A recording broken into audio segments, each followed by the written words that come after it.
Serial झनक में हट गया है, अतीत के पन्नों पर से पर्दा आ गया है, शुभों का असली सच सभी के सामने।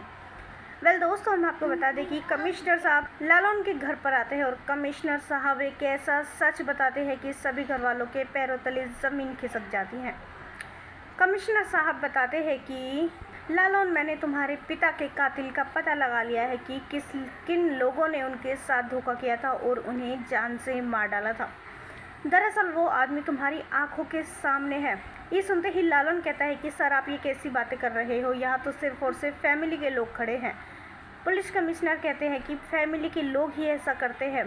दरअसल जिस इंसान ने तुम्हारे पिता को मारा था वो कोई और नहीं बल्कि शुभो है। शुभो का नाम सुनते ही लालौन के पैरों तले ज़मीन खिसक जाती है और कहता है कि इंस्पेक्टर साहब, आपको ज़रूर कोई गलतफहमी हुई है।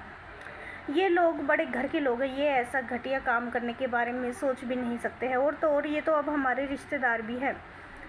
कमिश्नर साहब कहते हैं कि ऐसा मत सोचो लालौन कि बड़े घर के आदमी कोई बुरा काम नहीं कर सकते हैं। ज़्यादातर केसेस में ऐसे ही देखने को मिलता है कि छोटे लोग किसी अमीर आदमी को मारकर उनकी सारी संपत्ति खुद के हवाले करके बड़े बन गए, और ऐसा ही शुभो ने किया है तुम्हारे पिता के साथ। शुभो ने तुम्हारे पिता की सारी संपत्ति छीनकर उन्हें जान से मार डाला था। लालौन शुभो पर चिल्लाता है और कहता है कि आपने क्यों किया मेरे पिता के साथ ऐसा? शायद आप तभी मुझ पर चोरी का झूठा इल्ज़ाम लगा रहे थे ताकि हमारा रिश्ता ना जुड़ सके, ताकि आपका असली चेहरा हम लोगों के सामने ना आ सके। आप होते कौन हो मेरे पिता को मारने वाले? अब मुझे मेरे पिता के कातिल का पता चल गया है। अब मैं तुम्हारा वो हाल करूँगा जो तुमने सपनों में भी नहीं सोचा होगा। और ये जो महल बनाकर बैठे हैं ना, ये मेरे पिता की कमाई का है।